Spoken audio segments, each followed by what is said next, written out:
परंतु मेरा परमेश्वर जीवन का जल देता है। मेरा परमेश्वर कहता है कि जो मैं जल दूंगा वो तेरे भीतर सोता बन जाएगा, सोता।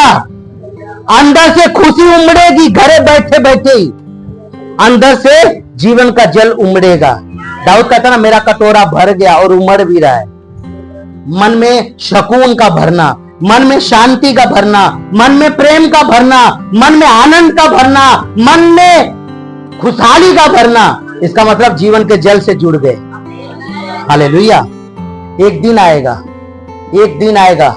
आज लोग धन की प्यास है, दौलत की प्यास है, दुनिया की प्यास है, परमेश्वर के पास बैठना अच्छा नहीं लगता, परंतु एक दिन आएगा सभी लोगों को जल की तलाश करनी पड़ेगी, क्योंकि सूखा तेज हो रहा है, सूखा तेज हो रहा है, नशा तेज हो रहा है। यही सूखापन की निशानी, अकाल की निशानी क्या है? अकाल में क्या खत्म हो जाएगा? सुनिए, दो तरह का अकाल है। एक अकाल है जो दुनिया में आता है, रोटी नहीं मिलती, खाना नहीं मिलता। एक अकाल है, प्रेम नहीं मिलेगा।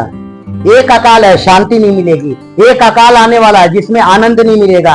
एक अकाल आने वाला है जिसमें इंसान इंसान को धोखा देगा। एक अकाल आने वाला है ना, जो जहां पे अपना नजर नहीं आएगा कोई, ऐसा अकाल आने वाला है। आमीन। अंत के दिनों में अकाल आएगा, रूहानी अकाल। हालेलुया।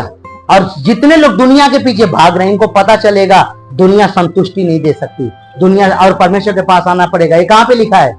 आमोस की किताब 8:11 पढ़िए। आमोस की किताब 8वां अध्याय उसका 11वां वचन। परमेश्वर यहोवा की यह वाणी है, ऐसा दिन आने वाला है, एक दिन ऐसा भी आने वाला है, सुन लेना, एक भविष्यवाणी है आमोस की। और देश में महंगी करूंगा, महंगे से प्यार मिलेगा, महंगाई से शांति मिलेगी। देश में महंगाई आ जाएगी, कोई अपना नजर नहीं आएगा। आमीन। इंसान के पास बैठना महंगा हो जाएगा। अभी भी नहीं लगता? ये उधर मोबाइल लेके उधर में, एक ही घर के अंदर महंगाई तो हो गया एक जगह बैठना। आमीन। देश में महंगी करूंगा और उसमें लोगों को अनाज की भूख नहीं होगी। चलो चलो अनाज ले आए, अनाज ले आए। और न पानी की प्यास होगी, और यहोवा के वचन की प्यास होगी, क्योंकि दिमाग की नाड़ियां बलेंगी, टेंशन बढ़ेगा खोपड़े पर। आमीन। हालेलुया। हर तरफ से धोखा, हर तरफ से छल, हर तरफ से कपट, जिंदगी एकदम वीरान खंडहर सी हो जाएगी, बरानी हो जाएगा। और मन चीख चीख के बोलेगा, बरसात दे रब्बा, बरसात दे, यानी शांति दे, आनंद दे, ऐसे चीखे मारेंगे। सुनिए, दुष्ट आत्माओं के पास जल नहीं है, परमेश्वर से बिल्कुल संगति नहीं है, बिल्कुल मर चुकी है। वो कैसे करती है? करती है ना। बंदे की हालात ऐसी होने वाली है। यहोवा के वचन सुनने की भूख और प्यास होगी, अंदर इतना सूखापन महसूस होगा। सब कुछ है, अंगूठी है, सुंदरता है, कपड़े हैं, फिर भी वचन की प्यास क्यों? सब करके देख लो दुनिया वालों, लास्ट में जो सब कुछ करके देखते हैं, मैंने ऐसा देखा है, जिन्हें सब कुछ करके देखा वो लास्ट में सुसाइड करते हैं। लिख के लेना, जिन्हें दुनिया पूरी खेल खा ली वो लास्ट में सुसाइड करता है, क्योंकि हर चीज का उसने टेस्ट लिया और वो चीज नहीं मिला, अभी भी खाली पर लास्ट में कहता बेकार है जिंदगी, छट, लास्ट में मर जाता है। हालेलुया। जितना देखो, आपको पता है हीरो हीरोइन का सुसाइड लास्ट में क्यों किए? क्योंकि उन्होंने नाम पाया, शोहरत पाया, सब कुछ पाया, इज्जत नहीं पाई, सम्मान नहीं पाया, प्रेम नहीं पाया, बाकी सब कुछ पाया, कोई अपना अपना नहीं। तुमको लगता होगा कि इनकी लाइफ बहुत लग्जरी है, बहुत अच्छी है। पता है, जब वो नशा का रोल लेते हैं, वो दुनिया को नशे की आदी बनाते हैं। अब जिनको ऐसे बोलते हैं ना, मेरा दिल टूट गया, हाँ, उनका फिल्मों में दिल टूट गया, तो वो शराब पीते हुए। तो आजकल की पीढ़ी क्या कर रही है? उन्होंने एक्टिंग किया भैया, वो शराब नहीं पिया, उन्होंने एक्टिंग किया, दिल टूटा उठा गाना गाया। तुम रियल में कर रहे हो, सबसे बड़े मूर्ख तो तुम हो। वो तो पैसा लेके थोड़े देर पर्दे पे किया, तुम रियल लाइफ में बिना पैसे के कर रहे हो। हाँ, तुम बिना पैसे की वो कई तो उसमें शराब भी है ही नहीं, फिर भी शराब का रोल ले लेते हैं, और तुमने उसे देख करके शराब पीना चालू कर दी। ठीक है, और आगे, यहोवा की वचन की खोज में समुद्र से समुद्र, यानी एक देश से दूसरे देशों में वचन ढूंढेंगे, और अभी इस देश से दूसरे देश में नौकरी ढूंढने जाते हैं।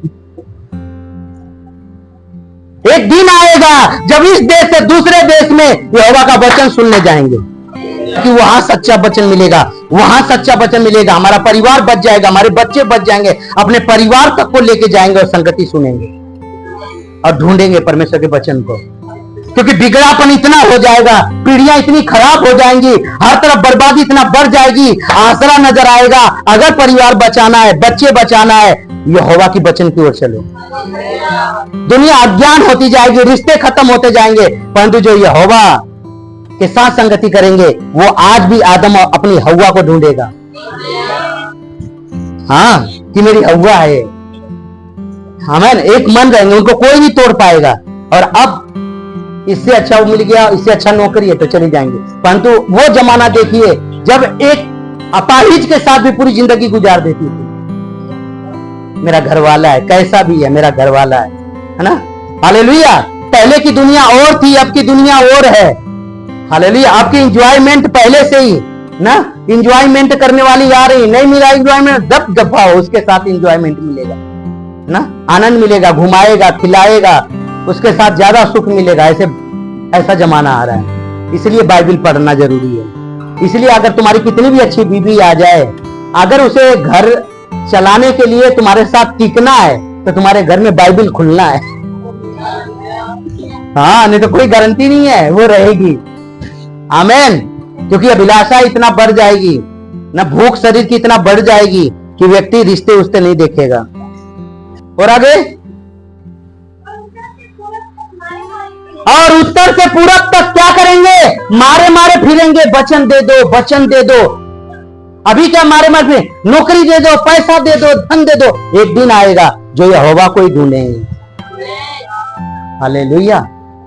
क्योंकि यहोवा घर को बसाता है, यहोवा परिवार बसाता है, यहोवा बच्चों को अधीनता सिखाता है, यहोवा माता पिता का आज्ञाकारी सिखाता है, यहोवा पति से प्रेम करना सिखाता है, पत्नी का आदर करना सिखाता है। आमीन। ये आत्मिक शिक्षा है। और ये मेरा परमेश्वर कहता है, प्रकाशित वाक्य किताब 7 का 15 पढ़िए।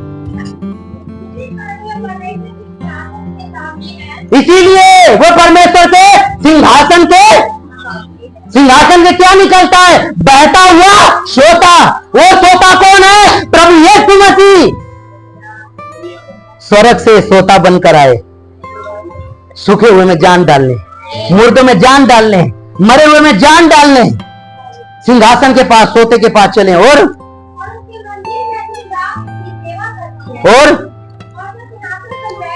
हाँ,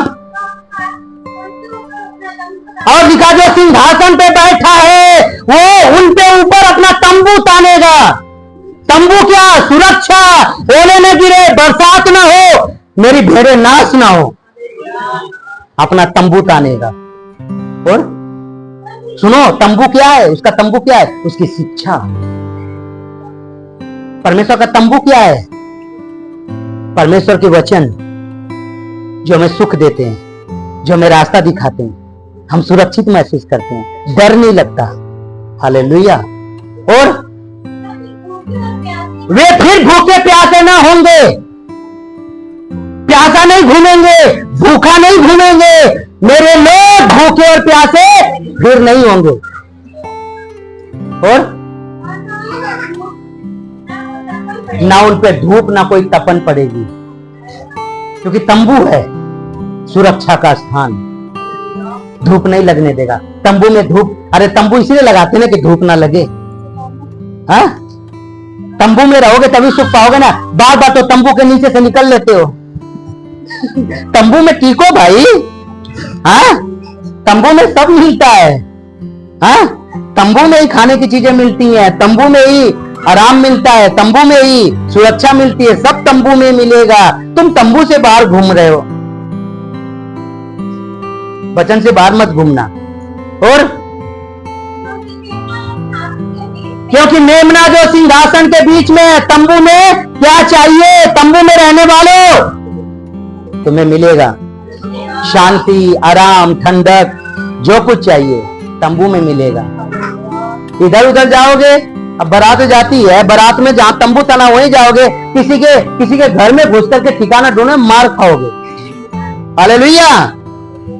किस लिए बनाया गया? ताकि बाराती सारे तंबू में रहे, टेंट में रहे। खाना टेंट में ले, किसी के घरे जाकर के खाना, किसी के घर में घुस के खाने की कोशिश करोगे तो मार पड़ेगी। आमीन। जहां पे मेमना प्रबंध कर रहा है, उधर ही टेंट में, उधर ही तंबू में सब चीजें मिलेगा। और मेमना सिंहासन के बीच में उनकी रखवाली करेगा। और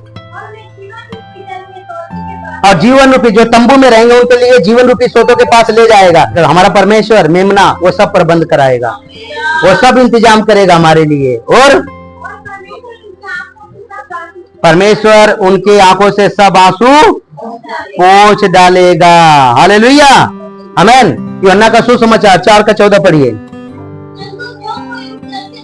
जो उस जल में से पिएगा, जो यीशु देगा, वो जल पीना है। बोला भाई, जो यीशु देता है उसी से संतुष्टि मिलेगी, उसी से भागम भाग तड़पन खत्म होगी। जीवन का जल उतरना बहुत जरूरी है। और जो जल मैं उसे दूंगा वो फिर अनंत काल तक प्यासा। यीशु जो जल देगा उससे प्यास बुझ जाएगी, फिर प्यासा नहीं भटकोगे इधर उधर, फिर हर जगह मुंह नहीं मारोगे क्योंकि तृप्त हो।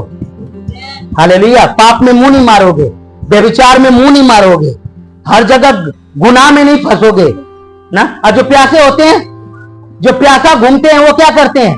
किधर मिलेगा पानी, किधर टूटी, हर जगह प्यासा बंदा पूरे। अगर ट्रेन में सफर कर रहा, अगर उसने जल ले रखा, उसके पास जल है, वो तृप्त है, हाँ, तब तो वो आराम से बैठा है। और एक ऐसा भी है जो हर जगह उतर रहा है पानी, यहां खारा है रे, वहां गया, और यहां तत्ता है रे, खारा, तत्ता, गरम, प्यास नहीं बुझेगी, परंतु यीशु आपकी प्यास बुझाएगा।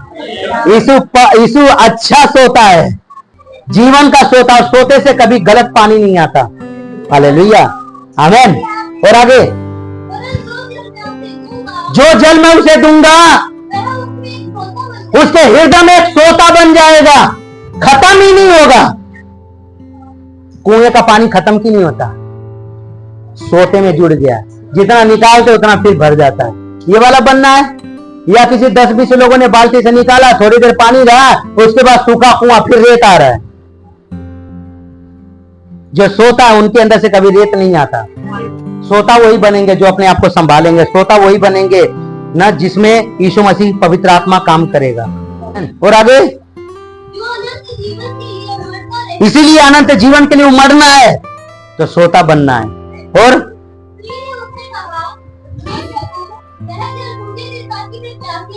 हाँ हाँ,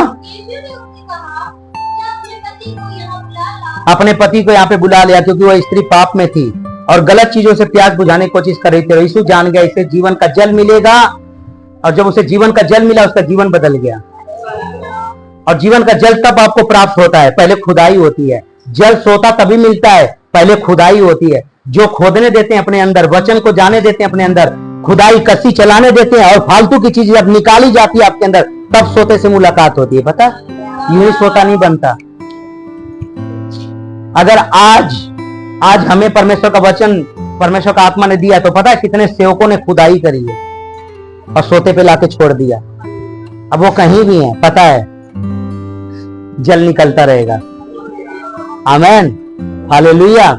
तुम्हारे घर में, तुम्हारे बच्चों में, सबके जीवन में खुदाई जरूरी है ना। कुएं में उतरना पड़ता है, पूरा उतरने, जिनकी लाइफ के अंदर पूरा जो उतरने दे रहे हैं कि हाँ, जैसे आपको पूरा अधिकार, आपको पूरा अथॉरिटी है, पूरा हमारे अंदर से बुरी चीजें निकालो। हालेलुया। तो पता है क्या होता है, सबसे औखा कुआं खोदा जाता है। बोर भी बड़ा आसानी से हो जाता है, परंतु कुआं बड़ा औखा खोला जाता है, क्योंकि कुआं जो होता है पूरा सोते से जाके मिलता है। हालेलुया। सच है क्या? और पता है कितनी चीजें बाहर निकालनी पड़ती है ना? मिट्टी, पत्थर, कंकड़, सब कुछ नीचे टकराता है और वो खोदते खोदते खोदते खोदते ना, जो खोदे गए हैं उनको अब टेंशन नहीं है। अब उनको टेंशन नहीं है, चाहे कितना भी मुसीबत के दिन आ जाए, उनके अंदर सोता है। वो खुश रह लेंगे, वे आनंदित रह लेंगे। बड़ी से बड़ा क्लेश भी उनका कुछ नहीं बिगाड़ पाएगी, कारण सोता है अंदर। वो हर्षित रहेंगे, आनंदित रहेंगे। आमीन। बहुत लोगों का अभी सोता मिला नहीं है, खुदाई जारी है। हालेलुया। सोता मिल गया सन, ये बंदा कहीं नहीं जाएगा, क्योंकि अनंत जीवन के लिए अंदर से उमड़ता रहेगा, अपने आप ही कुआं भरता रहेगा। यशायाह 44:3। मैं प्यासी भूमि पर जल। अब जितने यहां पे प्यासे थे, प्यासे आए थे कि परमेश्वर का वचन की प्यास है हमें, वे तृप्त होंगे। सुनिए, जब धरती पानी पीती है तो अनाज उगाती है, धरती पानी पीती है तो साग पात उपजाती है। प्यासी भूमि पर जल, जो खेत प्यासा होता ना, प्यासा रेतीला, पानी डालते जाओ डालते जाओ डालते जाओ, सब पीती जाती है, अंदर लेती जाती है, क्योंकि प्यासी है। अब यहाँ पे ऐसे ऐसे लोग हैं, पथरीले हैं, इतना से भी पानी डाल देना, यहाँ पे रख दे, एक गिलास पानी डोल दो, शाम तक नहीं सूखेगा, खींचेगा नहीं, पिएगा नहीं, पत्थर है। जितने कठोर है ना, कठोर पास्टर होगा तो अपने घरे होगा, ऐसी किसी देना है ना, जिन्हें कठोर है, जिद्दी है, वो पत्थर की तरह है। ऐसी नहीं सुधर दे, जिन्ना मर्जी चिक्के मार, अब ऐसे ही जीना है। अपनी चलाते हैं, जिद्दी हैं, कठोर हैं, वे सब कभी भी वचन पी नहीं सकते, क्योंकि वचन को पीती है, अंदर खींचती है जो प्यासी है। ये टाइल प्यासी नहीं है, क्योंकि पत्थर है। आमीन। इसलिए परमेश्वर कहता है, मैं प्यासी भूमि पर जो प्यासे हैं उन्हें मैं जल दूंगा, ताकि वो अंदर अपने लेते जाएं। उनकी प्यास बुझाऊंगा मैं। और सूखी भूमि है जितने, यानी क्रोध, नफरत, कड़वाहट, उस पर धाराएं बहेंगी, ठंडक, उनमें आराम नजर आएगा। उनका बलनापन खत्म हो जाएगा, उनकी आग शांत हो जाएगी, उनका भड़काऊपन शांत हो जाएगा और वे संतुष्ट हो जाएंगे। तो क्या आप जीवन का जल लेते हैं? जीवन का जल पीते हैं? क्या आपके अंदर सोता है? क्या आपके अंदर उमड़ रहा है? तो आपके फेस से पता चलता है, आपके लाइफ से पता चलता है, आपके आनंद से पता चलता है कि आप तृप्त हैं। आइए प्रार्थना करें।